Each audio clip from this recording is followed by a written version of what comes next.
whenever... Okay, I don't know if you guys saw lightning. I'm not gonna put water in this because I don't want to die.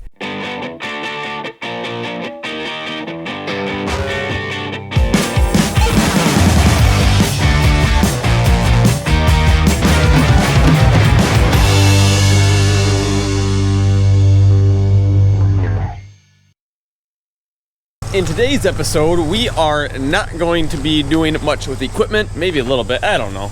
But what we are going to be doing is a lot with grain bins, especially this one. So this is a grain setup that my family acquired 5 years ago, 6 years ago. It's been a while now. I honestly don't know what year it was. But when we got it, it needed a lot of work. And there was basically 2 summers where all we did was work on this grain setup. Basically every single bin has been redone in some way, shape, or form. Now, we have 1 bin left, I believe we have 1 bin left, and that is this one. So we are gonna be putting a floor in this bin today. So for those of you guys who do not know, a floor, I'll just show you. So this is what a bin looks like without a floor. Now, these 2 areas right here and right here where there's new cement, they were like little tunnels. So the fans were on that end, and then they blow air through these short tunnels to blow air up through the bin. Now, we filled in these because we're gonna be putting a floor in, which I'll go show you in a different bin. So this is a bin floor. It's metal and has all this little aeration throughout the entire thing. This allows for 2 things. First of all, it actually raises the crop off the cement on the bottom. So for example, when we were pouring cement over there, it was raining a little bit and the water was running in the bin across the cement. So it'll alleviate that. And also we fixed that issue too. The water should not be getting in. 2, what it allows is a really even air distribution throughout the entire bin rather than just 2 channels. So this just helps a lot in grain quality and keeping grain from rotting. Just makes storage of grain much better. That's a cool shot. What if I spin? Woo! I hope I just didn't make anyone throw up. So these bin floors work great. We're trying to get all of our bins to have them. The only thing is that they take forever to put in because if you look at it, here's a sheet, here's a sheet, here's a sheet, here's a sheet, here's a sheet. That's about 3 foot worth. And I don't know how many foot bin this is, 40 some? So it takes a really long time because underneath each one of these sheets, there's also supports to raise it up off the cement a little bit.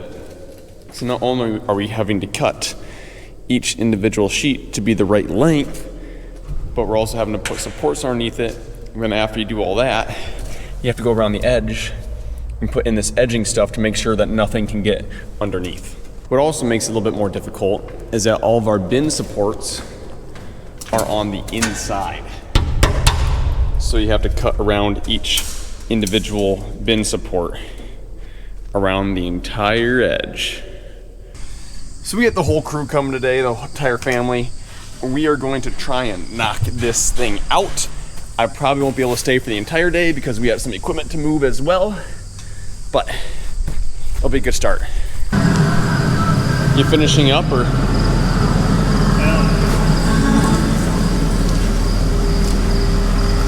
I wouldn't say finishing up. So this, what? In general we are, because this is bin 7. This is the last one. Yeah. Several days left here. But but how soon will you start putting the floor in? Well, as soon as I get here and mark it. Okay. Probably needs to be swept. Yep. And this floor is different than the other ones we put in, so somebody's got to read the instructions to see how to set it up too. Yep. And the floor needs to be marked with paint. Yeah. So when you're done, tell me, we can start sweeping. Yep, will do. So he is currently finishing up the center unload off the bin. So we actually did this all ourselves. We bought the pipe, we brought it in, we put everything on it. Like when we redo a bin, 98% of the time, we do everything ourselves. So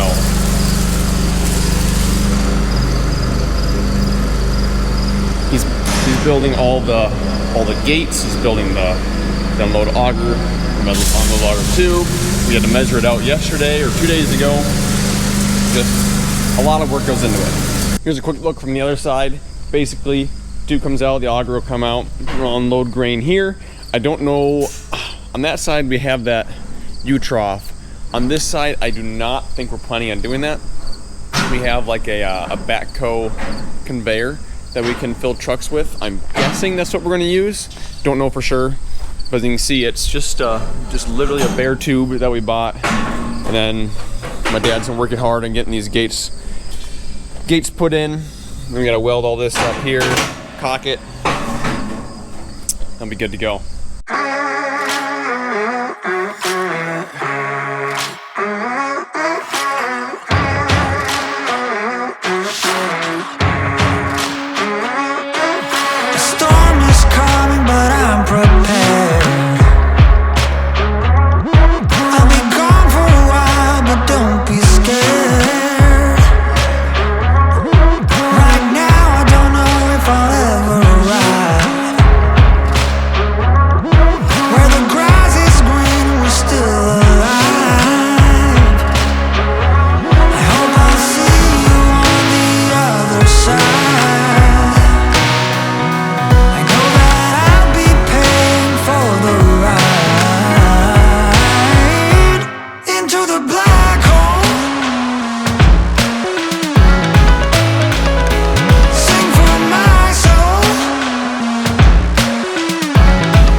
Pretty dang good start for today.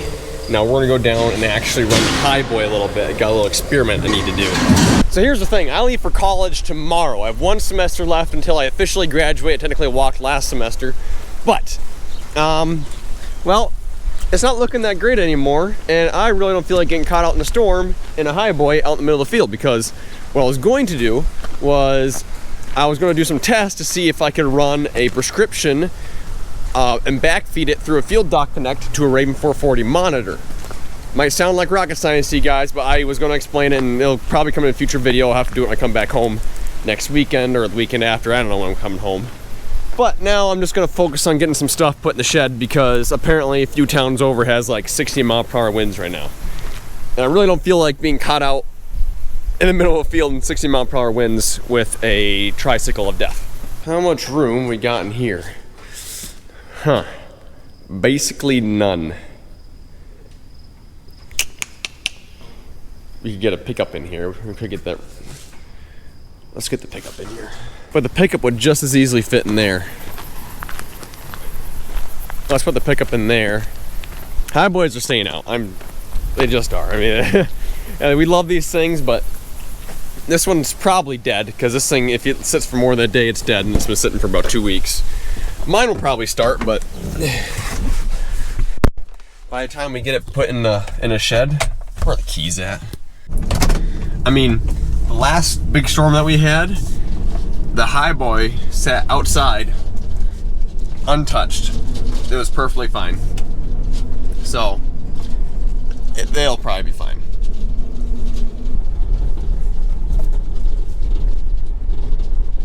Can I sneak past the bean head? I think so. Look at that. Like a glove. I would love to get this truck inside, but there's just not really a place for it at the moment. And it is pretty wind blocked here, so it'll probably be okay. Hello? Yeah, I put the red sorry. I put the red pickup in. There's nowhere to put the big seat or the big water tender truck at. That's fine. So sit out, I guess. I don't really think there's anything else to put in then, is there? Probably not, no. Alright. Alright. Bye.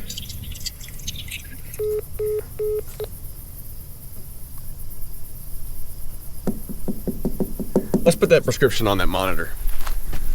I can't even, I mean, if I wanted to spend a bunch of time, I can move this all the way and put water in it, but I just want to see if it'll even recognize it. I don't know. Let's just put it on and see what happens. So just so you guys aren't in the dark, the reason I'm doing this is we have some really cool stuff coming next year, in the future here. I can't tell you about it all yet, but it's gonna be pretty cool. Basically, we have an application where we need a rate controller, but we need it to read a prescription based off some things that I want to do. So ideally, we would buy a John Deere rate controller and it would just work fine.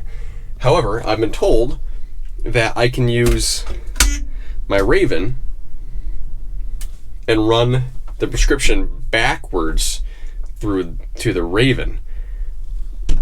But I've never tried it, because if this works, why buy something new when we have something that works? So that's kind of my thought here. Look at that. Accept.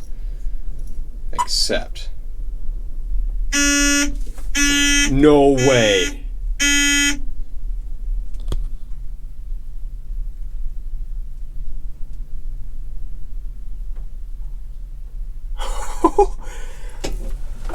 Oh my gosh, I want to go put water in this so bad. So when it beeped whenever, okay, I don't know if you guys saw lightning. I'm not gonna put water in this because I don't want to die. But whenever this thing beeps like that, the 3 beeps, wow, I hope you guys can hear that. Anyways, when this thing beeps 3 times, that means that this monitor is telling this something. So when I put the prescription in and this beeped 3 times, means that this is telling this something, which is really cool to me because that means that it will probably work. But sadly, today is not the day I'm going to figure that out. Come on, door. There we go. And it's starting to sprinkle. So I am going to leave it here. Thank you guys so much for watching. Yes, I'm going back to college, but I should hopefully still have a video every week for you guys. Harvest is coming super soon. I'm super excited. So stay tuned and wish me a good drive home. I'll see you in the next one.